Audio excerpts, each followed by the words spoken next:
المؤمنون إخوة قال رسول الله صلى الله عليه وسلم مثل المؤمنين في توادهم وتعاطفهم وتراحمهم كمثل الجسد الواحد.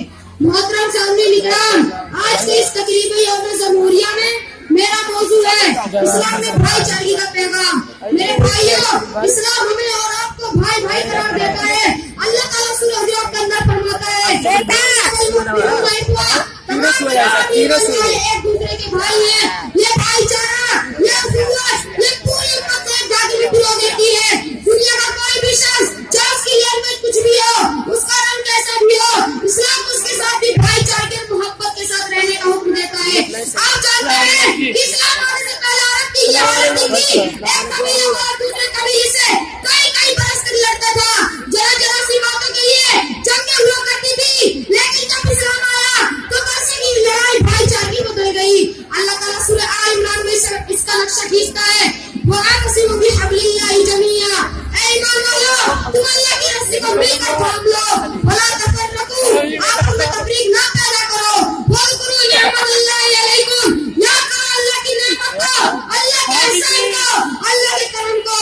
اِذْ كُنتُمْ أَعْدَاءً فَأَلَّفَ بَيْنَ قُلُوبِكُمْ فَأَصْبَحْتُمْ بِنِعْمَتِهِ إِخْوَانًا.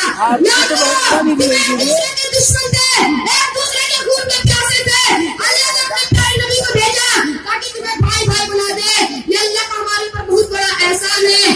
محترم سامعین اکرام، اسلام ہم سے یہ چاہتا ہے کہ پوری امت ایک انسانی باڈی کی طرح بن جائے. اللہ کے پیارے نبی فرماتے ہیں مثل المؤمنین فی توادهم وتعاطفهم وتراحمهم كمثل الجسد الواحد. اس حدیث میں نبی صلی اللہ علیہ وسلم انسان کو پوری انسانی پن سے تصویر دے رہے ہیں.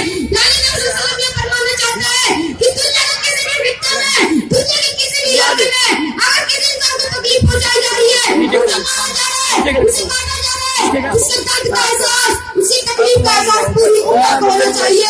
یہ اسلامی حکومت کا تقاضا ہے، یہ ایمان کا تقاضا ہے، یہ مسلمان ہونے کا تقاضا ہے. آج کیا ہو رہا ہے؟ کئی ہم مسلک کے نام پر دعوت کرتے ہیں تو فرقے کے نام پر ایک دوسرے سے نفرت کرتے ہیں. ملک و دیش کے بٹوارے نے ہمیں ایک دوسرے کا دشمن بنا دیا ہے. نسل اور رنگ کے تعصب نے اسلام اور ایمان کی اہمیت کو کم کر دیا ہے. لیکن آج اللہ کے گھر خانہ کعبہ میں دنیا کے لاکھوں مسلمان حج کرنے جاتے ہیں تو ایک امام کے پیچھے کھڑے ہو کر نماز پڑھتے ہیں. اس کا افریقہ کا کعبہ بھی ہوتا ہے اور امریکہ کا گورو بھی ہوتا ہے. یہ وحدت، یہ مساوات، یہ برابری میرے بھائیوں، یہ اسلام کی برکت ہے، یہ ایمان کی برکت ہے. اس دنیا میں کوئی نظیر نہیں ہے. علامہ اقبال نے بڑی سچی بات کہی ہے. ایک ہی صف میں کھڑے ہو گئے محمود و ایاز، ایک ہی صف میں کھڑے ہو گئے محمود و ایاز. نہ کوئی بندہ رہا نہ کوئی بندہ و نواز. بندہ و صاحب محتاج جو غنی ایک ہوئے، تیرے سرکار میں پہنچے تو سبھی ایک ہوئے.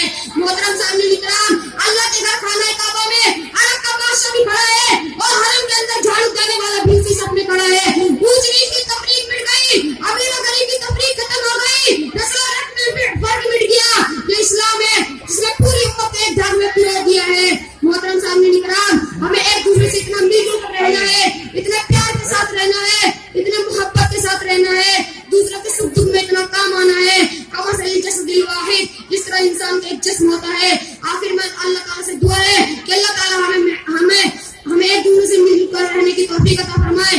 آمین. السلام علیکم ورحمۃ اللہ وبرکاتہ. وعلیکم السلام ورحمۃ اللہ وبرکاتہ. علیم اپنے نامات لے جائیے.